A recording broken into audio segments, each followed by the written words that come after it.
पिछले एपिसोड में हमने जाना कि मिगी और डाली के मॉम का किलर कौन है और वो कैसे मारी गई थी। ये सच जैसे ही डाली को पता चलता है, वो मिगी को बताने घर जाता है। अब जैसे ही डाली घर पहुंचता है, मिगी उसके हाथ में उसी मार्क को देख लेता है जो उसी ने सैली के हाथ में काट कर बनाया था, और कहता है कि साले कुत्ते कमीने, ऐसा भला कोई करता है, भाई के फीलिंग के साथ खेलता है, तुझे शर्म नहीं आई। अब इसके बाद हम देखते हैं कि डाली अपने घर में अकेला होता है और मिगी पिछले 3 दिनों से ओकावा के घर में रह रहा है। अब ओकावा उसके घर छोड़ने का रीजन भी पूछता है, लेकिन मिगी कभी भी इसका जवाब नहीं देता है, जिस पर ओकावा अब ये सोचने लगता है कि शायद मिगी को घर में बुली किया जाता होगा। लेकिन तभी उसकी बहन कहती है कि कोई उससे मिलने के लिए आया है। लेकिन तभी ओकावा देखकर शॉक होता है कि और कोई नहीं बल्कि मिगी ही होता है, जिस पर डाली कहता है कि वो गलती से खिड़की की मदद से बाहर आ गया था। जिसके बाद मिगी उसे पानी लाने के लिए कहकर खुद अंदर चला जाता है। जिसके बाद वो मिगी के दरवाजे को खोलने लगता है और कहता है कि ऐसा अब और कितने दिनों तक चलेगा। भूल गए, हमने मदर का बदला लेने का प्रॉमिस किया था। लेकिन तभी ओकावा भी वहां पर पहुंच जाता है। जिसके बाद वो दोनों स्टडी के बारे में बात करने लगते हैं। जिसकी थोड़ी देर बाद ही वो दोनों बैठकर बातें करने लगते हैं कि इस बार आरसीबी जरूर जीतेगा। लेकिन तभी उनके कबर्ड में से आवाज आने लगता है, जिसे ओकावा चेक करने के लिए जा रहा होता है। लेकिन तभी डाली उसे थप्पड़ मार देता है। अब ओकावा को तो ये समझ नहीं आता कि अचानक मिगी ने उसे थप्पड़ क्यों मारा। लेकिन तभी डाली कहता है कि ये चीज मैंने अपने बदले को पूरा करने के लिए किया था, क्योंकि मैंने मदर से प्रॉमिस कर रखा है। अब ओकावा को ऐसा लगता है कि इस बार मिगी ने क्लास में टॉप किया है, इसीलिए शायद उसके मदर ने ही उसे इस काम को करने के लिए फोर्स किया होगा। फिर वो मिगी से कहता है कि तुम्हें किसी से भी बदला लेने की जरूरत नहीं है, तुम्हें जो चीज खुश करता है तुम्हें उसी हिसाब से ही जीना चाहिए। अब ये बात मिगी के दिल में लग जाता है और वो सोचने लगता है कि किस किस काम को करने से उसे खुशी मिलती है। तभी ओकावा को उसकी बहन बुला लेती है और तभी मिगी डाली को अंदर खींच के खुद बाहर चला जाता है और कहता है कि ओकावा सही था, मुझे किसी से भी बदला लेने की जरूरत नहीं है और अब मुझे किसी और के ऑर्डर्स को भी फॉलो नहीं करना है। जिसके बाद वो डाली के साथ बिताए सारे पलों को भूलकर अपना नया जर्नी स्टार्ट कर लेता है। लेकिन डाली अपने मदर के कब्र के पास पहुंच जाता है और कहता है कि वो अकेले ही अपने मदर के बदले को लेने वाला है। अब मिगी अपने घर में पहुंच जाता है, लेकिन तभी मदर कहती है कि जल्दी ही एक कॉस्ट्यूम कंपटीशन होने वाला है, जिसमें मिगी इस मॉस्किटो वैम्पायर के कॉस्ट्यूम को पहनने वाला है। जिसके बाद डिनर टाइम पे पता चलता है कि पिछली बार इजी इस कंपटीशन में एक पेंटिंग बनकर आया था और फर्स्ट प्राइज जीता था। लेकिन इसे सुनकर मिगी सोचता है कि ये सही टाइम है अपना बदला लेने का। लेकिन तभी मिगी को यहाँ पर खाना खाने में प्रॉब्लम हो रहा होता है, क्योंकि उसे अकेले ही 2 लोगों का खाना खाना पड़ रहा है। और इस खाने को फिनिश करने के बाद वो सीधा बाथरूम में उल्टी करने के लिए पहुंच जाता है। जिसके बाद मिगी अपने फादर को मसाज के लिए बोलकर अकेले ही अपने फादर को मसाज देने लगता है। लेकिन फादर को ये मसाज पहले की तरह नहीं लगता। मसाज के बाद दोनों साथ में नहाने के लिए चले जाते हैं। इस दौरान फादर एक डक टॉय का यूज करके मिगी के मुंह पे पानी फेंक रहे होते हैं और कहते हैं कि अगर तुम इसके एक आंख को बंद कर देते हो तो इसका पावर डबल हो जाता है। जिस पर मिगी सोचता है कि वो भी अगर खुद को अकेले ही कंट्रोल करने लगे तो उसका पावर भी डबल हो जाएगा। अब टूर्नामेंट के दिन मिगी अपने उसी मॉस्किटो कॉस्ट्यूम को पहन लेता है, जो कि उसके मदर और फादर को बहुत ही पसंद आता है। लेकिन जब वो स्टेज पे जाता है तो लोगों को ये बहुत ही ऑड लगता है और कुछ लोग तो इसके पास भी नहीं जाना चाहते हैं। और तभी हमें पता चलता है कि मिगी ने इस कॉस्ट्यूम के अंदर टोमेटो सॉस को भी छुपा कर रखा था और इसे वो सबके ऊपर फेंक भी देता है, जिस वजह से सब लोग बहुत ही गुस्सा हो जाते हैं।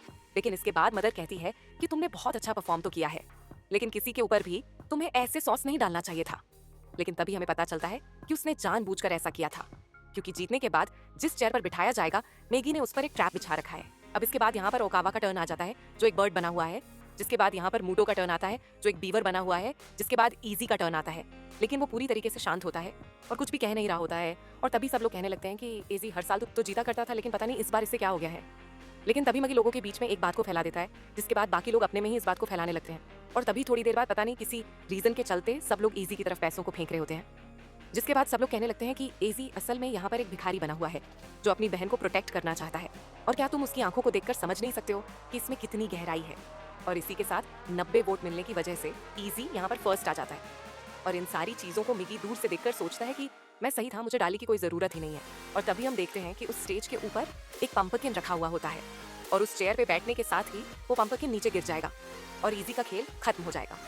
अब इसके बाद इजी को अपने चेयर पे जाने के लिए कहा जाता है, लेकिन इजी इसके लिए रिजेक्ट कर देता है और कहता है कि मुझे इस चेयर पर बैठने का कोई हक नहीं है। लेकिन सब लोगों को ये लगता है कि इजी अपने भेस में पूरी तरीके से घुस चुका है, जिसका इज्जत करते हुए ओकावा के टीम को यहाँ पर विनर घोषित कर दिया जाता है।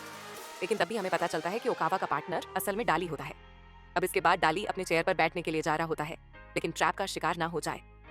मिगी उसे रोकने के लिए जा रहा होता है, लेकिन इतने में डाली अपनी सीट पर बैठ जाता है और वो पंपकिन भी गिर जाता है। और तभी यहाँ पर कुछ टूटने का आवाज आता है और सब लोग डाली की तरफ भागकर जाने लगते हैं। और इसी टाइम पर दुख के मारे मिगी अपने सारे पलों को याद करने लगता है जो उसने डाली के साथ बिताया था। लेकिन तभी हम देखते हैं कि डाली तो यहाँ पर सेफ होता है, बल्कि उसे बचाने के चक्कर में ईजी यहाँ पर घायल हो चुका है। अब इसके कुछ दिनों बाद ओकावा मिगी से कहता है कि एजी को हॉस्पिटल से डिस्चार्ज कर दिया गया है। लेकिन डाली सोच रहा होता है कि एजी तो मेरा उतना अच्छा दोस्त भी नहीं है, तो मेरी जान को बचाने के लिए उसने अपनी जान को खतरे में क्यों डाला। और इसी चीज का पता लगाने के लिए वो शैली के भेस में ईजी से मिलने के लिए पहुंच जाता है। अब इसके बाद सैली ईजी से पूछती है कि तुम मिगी को बचाने के लिए क्यों गए थे। इस पर ईजी कहती है कि मैं किसी को भी बचा नहीं रहा था, मैं तो बस अपने पापों को धो रहा था। लेकिन तभी ईजी नोटिस कर लेता है कि उसकी मदर उनके बातों को सुन रही होती है, जिस वजह से ईजी अपने मदर को खाना लाने के लिए बोलकर शैली को अपने साथ उसी सीक्रेट रूम में आ जाता है। और यहाँ पर बताता है कि बचपन में उसने गलती से एक औरत को धक्का दे दिया था, जिस वजह से औरत की डेथ हो गई। लेकिन उसकी मदर ने उसे ऐसा बताया था कि वो असल में कोई घोस्ट थी और इसमें किसी का भी जान नहीं गया है। लेकिन उसके बहन के रूम में एक टॉय हाउस मौजूद है, जिसमें उन लोगों के टॉयज को रखा गया है जो पहले इस विलेज में रहा करते थे। और वहीं पर उसे एक टॉय मिल गया था, जिसे देखते ही वो समझ गया था कि ये वही औरत है जिसे उस दिन उसने धक्का दे दिया था।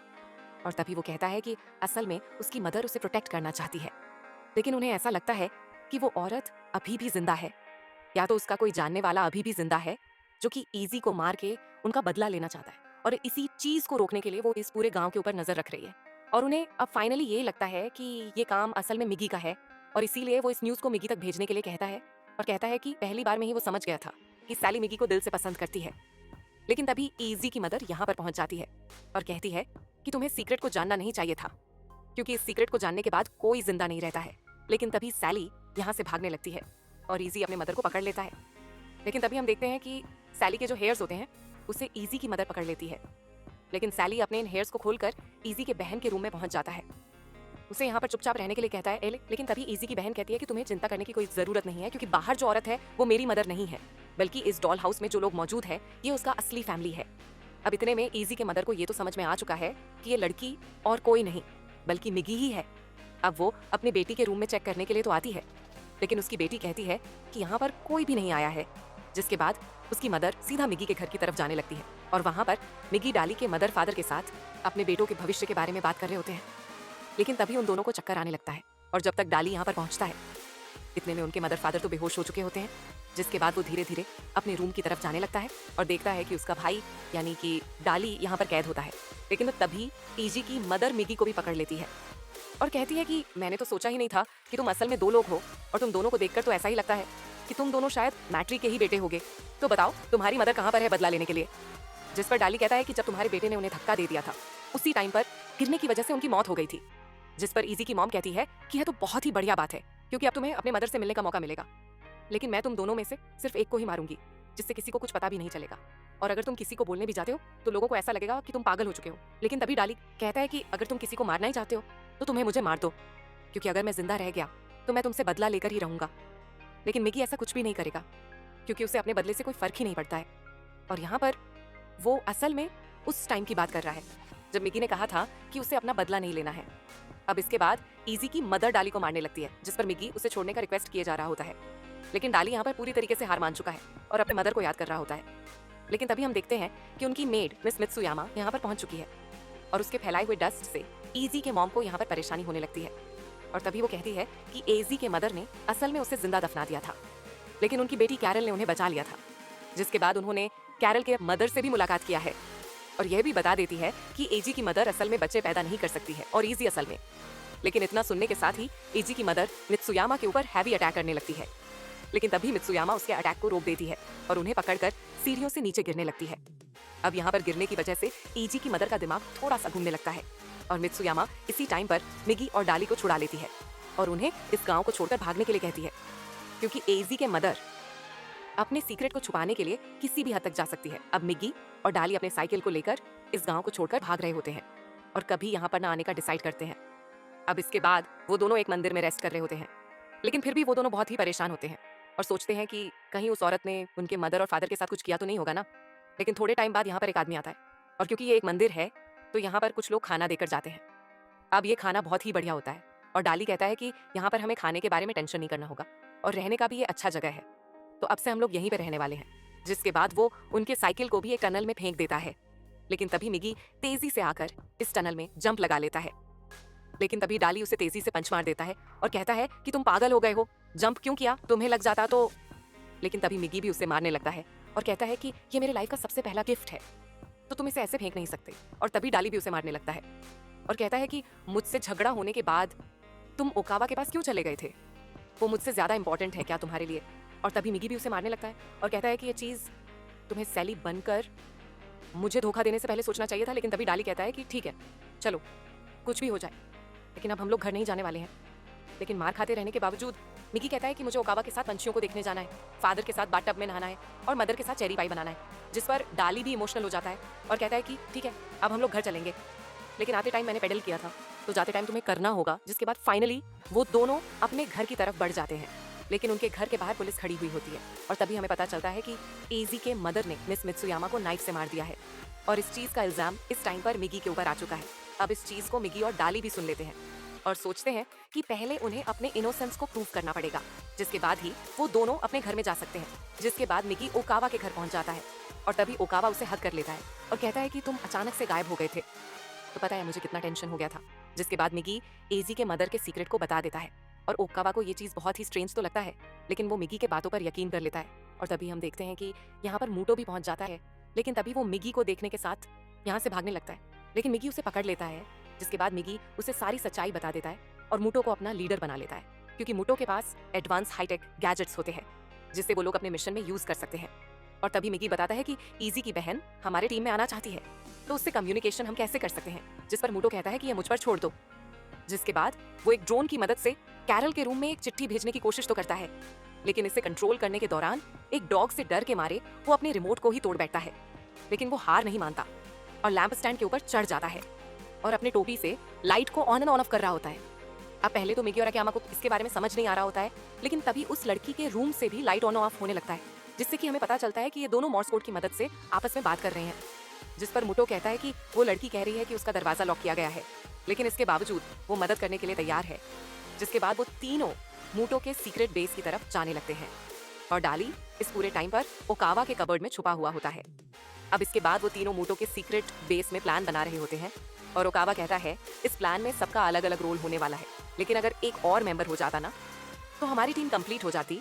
लेकिन तभी मूटो देखता है कि उसके दोनों साइड में ही मिगी बैठा हुआ है और ओकावा भी सोचता है कि वो दोनों साइड पे ही मिगी को कैसे देख पा रहा है। Pulling up black windows once you go down. You must be crazy if you think that I'ma slow down.